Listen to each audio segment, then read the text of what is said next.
Recently, ex-heavyweight champion Mike Tyson appeared on a podcast with T.I. And Mike Tyson shared some personal sentiments about some of his children, if not all. Now remember, the ex-champ has 8 children, I believe, by multiple women. And he talks about, at least in particular, 2 of them. One a daughter, one a son. And he says that, my children don't like black people. My children don't like black people. They don't, and they don't really like dating them. My son doesn't like black women. He won't date them. Doesn't find them attractive. My daughter doesn't find them attractive. And a lot of my black children, the younger ones, they don't like playing with black kids. And many people have issue with this. Now, I believe the wife that he's married to now is like from Morocco, so it's not like he's with a white woman or anything. But people are talking about this on the internet, and 2 of Mike Tyson's wives have been, fully black. This one is like Moroccan or Arabic, something like that.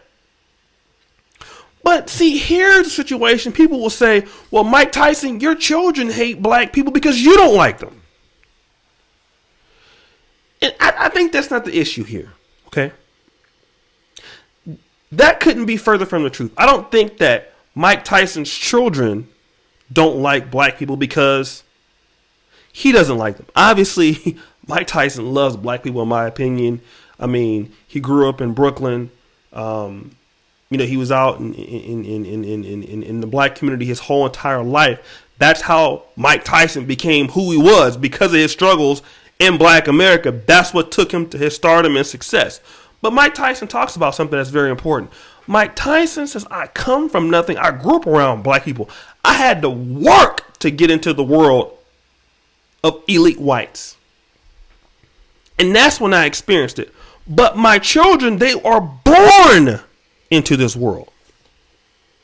They don't know anything about struggling or helping out old ladies or robbing people or hanging out on the block, in Bed-Stuy or Canarsie. I don't know what part of Brooklyn that he's from, but they don't know nothing about that. I know all about that, but see, they are not involved in this world. They grow up in the world that is integrated.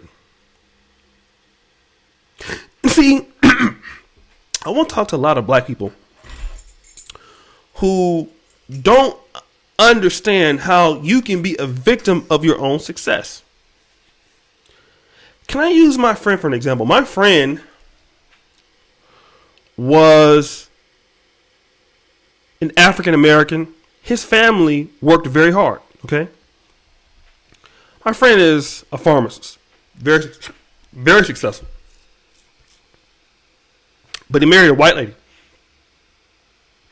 And he went to Catholic high school. He went to Christian Brothers High School, which is a very good high school. And he lived in a white neighborhood.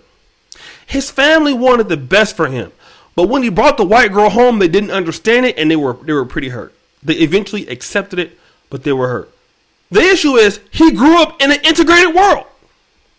He grew up in a world that wasn't the black community. He grew up in one of the best suburbs in Sacramento. He didn't grow up in the Heights like me.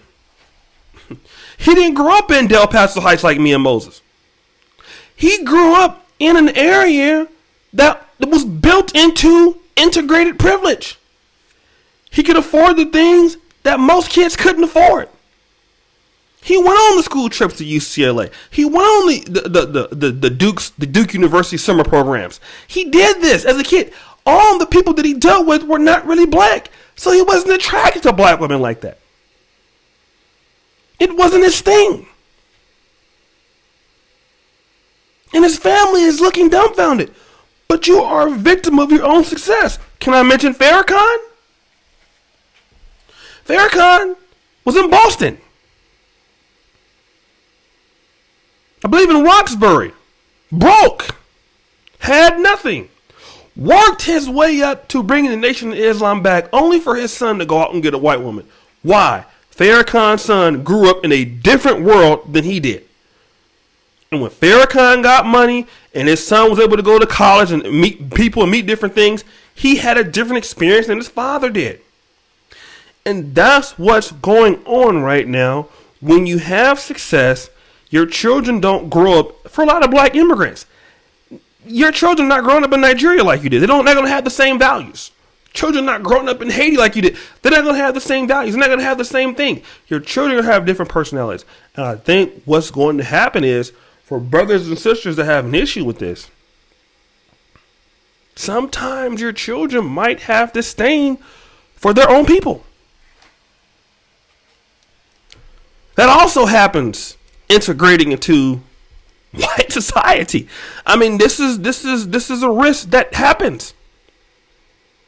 You know? But the problem is they're black, so they can be more open about it.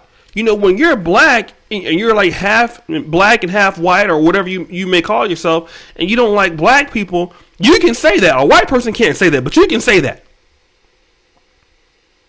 You don't want to date black people. All of the situations that they're going through, they have to go in these other places and prove that they're not like the stereotypical black person. You see that? When you're a black person and you grow up in privileged circumstances, you got to defeat those stereotypes. Oh, I'm not like this other black person. I'm not like them. I told you, folk always talk about how well you speak. Oh, you don't talk to other blacks. Oh, no, I'm not like them. You got to even further down, push away from the stereotypes so you can fit in. And that's what a lot of blacks do. They want to become what the environment is, which is white. And Mike Tyson's children is just the representation of that. He is a victim of his own success. And he's trying to figure it out why. Bro, you already know why. All right. So, guys, that's my take on it. I don't think it's because Mike Tyson hates himself or who he dealt with. I think this is just the issue. Many of you brothers and sisters know that from people that grew up around white people, that grew up around a non-black community. This is how they turn out. You know, sometimes brothers grow up in the black community and end up going to the white community and so they come back changed, you know. But hey, guys, what do you think? Drop me a line. Check out the first comment. All my contact information is there. Subscribe, hit the bell. Black Men Are Perfect t-shirts are in. Thank you, brothers, for purchasing them. The link for the Negro Management Store is in the first comment, pinned to the top. My email, contact information, Patreon, all of that. Thank you for your support. If you're new here, make sure you subscribe, hit the bell. And as you know, the buffoonery remained at an all-time high. I'm out.